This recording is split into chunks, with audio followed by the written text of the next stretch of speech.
What's going on, Cowboys faithful? It's your boy DMV back with another one to talk about the new coaching hires of the Dallas Cowboys on the offensive side of the ball. So, we are lucky to introduce offensive coordinator Clayton Adams, and he has had a lot of success as far as the running game goes. You guys know that my channel is the running game channel, and you know, running backs matter. Yes, sir. We're pushing that over here. We're also pushing, you know, everything. We're pushing all weapons, but for me, it's about getting weapon X. Weapon X meaning that running back that's going to fit here. But let's talk about our coaches. We got Clayton Adams, who's going to be our new OC. We got Derek Foster, who's going to be our running back coach. So let's look at some of the particulars as it pertains to these coaches right here and what that could mean for the draft. So, Clayton Adams, he coached in Indianapolis from 2019 to 2022. So he was assistant O-line coach in 2019. They had 2,130 yards, which was 4.5 yards per carry. Nothing to scoff at. You know, rushing for over 2,000 yards as a team is a nice little feat. And he got his feet wet as an offensive line coach in the NFL there. So in 2020, still the assistant line coach. They drafted Jonathan Taylor, 1,996 yards and 4.3 yards per carry. So that was the first year that Jonathan Taylor was there. Then 2021, 2,540 yards at 5.1 yards per carry, and they ranked second in the NFL in rushing. So that's a good thing. And one thing I know is at one point, looking at Indianapolis, I used to say between them and Philadelphia, they had some of the best units in the league at that time. And I remember saying that on this channel and saying it on any podcast that would hear it, that, you know, when they thought that the Dallas Cowboys had the best line in football, I would always point back to the Indianapolis Colts as one of the teams that executes like I would like my team to execute when it comes to the running game.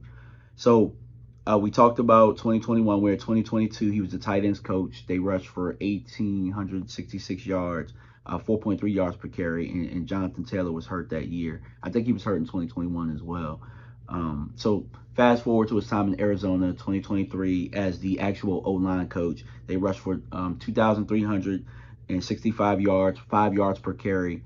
James Conner was their lead back with 1,094 yards. And I think that he only played 13 games that season, and they ranked fourth in the league at that time. And then in 2024, he was the O-line coach, 2,451 yards, 5.3 yards per carry. So he don't know anything outside of 5 yards per carry in the last 2 years, which is a good thing. That's him being in charge of the O-line. James Conner, 1,094 yards, and they ranked seventh. So I think that this is a guy that with Schottenheimer, we know him. We know that him, we know his dad. Lead backs is a big thing.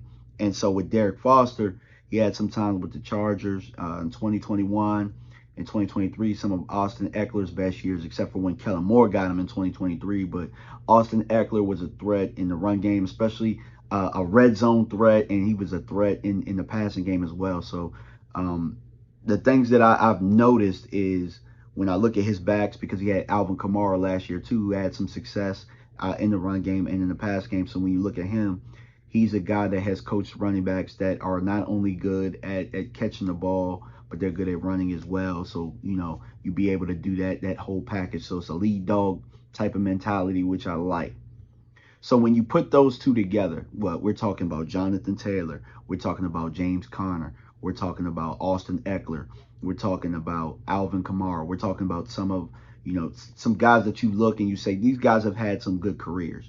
But when you go back a little bit further with Derek Foster, he has some Iowa ties, and he had a first team all conference back in 2020.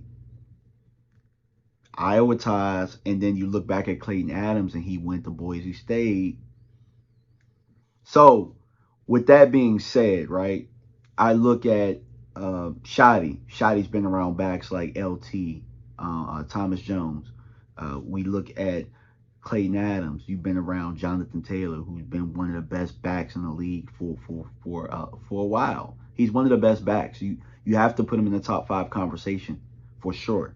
Well, maybe not so much this year, but for the most part, over the longevity of his career, he's actually been a top 5 back through that time. He's also a guy that they talked about having a lot of wear and tear coming out of college as well, similar to another back that we've talked about, right? And then you look at Foster, some of the backs.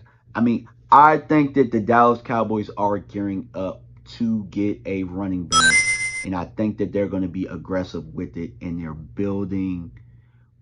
they're actually building the not the stable, but they're building the standard. So they're building what they want. These guys are getting together. They're probably, drawing up schemes and all that type of stuff. The one thing that I really like about this is it seems like all of these guys have a certain thing that they can bring to the table, but there's going to be some continuity. You don't got a West Coast guy over here and a gap scheme guy over here, and you don't have a whole bunch of things pulling away and wearing thin on what the actual scheme is. It looks like we're going to have some guys in the building, and there's going to be some continuity there, and I think that that's what's been missing, right? I on Twitter today, I kind of started a fire where I talked about the Detroit Lions and how they built their team. And you see that they have a lot of first rounders on their offensive line. But with that came a lot of losses with just first rounders on the O line. There was no continuity. There was no real structure. But they were able to, use that.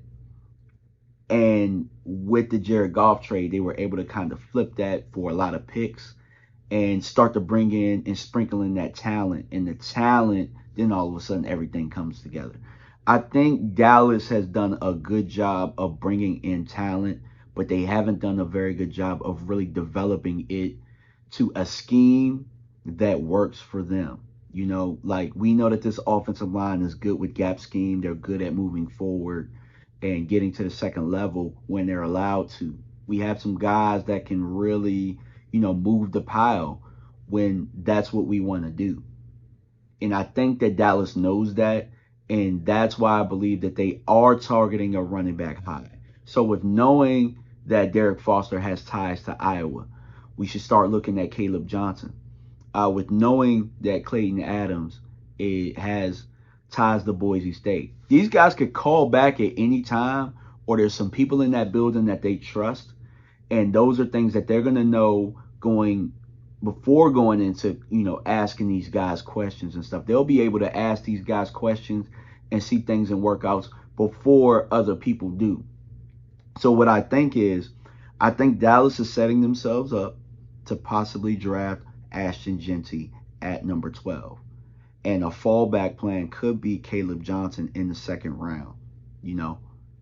And here's the thing about both of those guys. Both of those guys have some ability to catch the ball out of the backfield. They have the ability, obviously, to run the ball. But I think that they're looking for a lead back in this draft. We're getting rid of the running back by committee thing. Thank God. We're going to have a lead back, and we're going to have complementary backs to that lead back. But let me know what y'all think in the comment section, man. I just wanted to do a little bit of research, share with you guys, and I'm excited about the hires, and I think that we're going to make this run game great again. All right, y'all. Appreciate you. Peace. Turn the pressure up. I don't quit. I don't fold under pressure. I'm the best, and I know I'm the best. And you know I'm the best.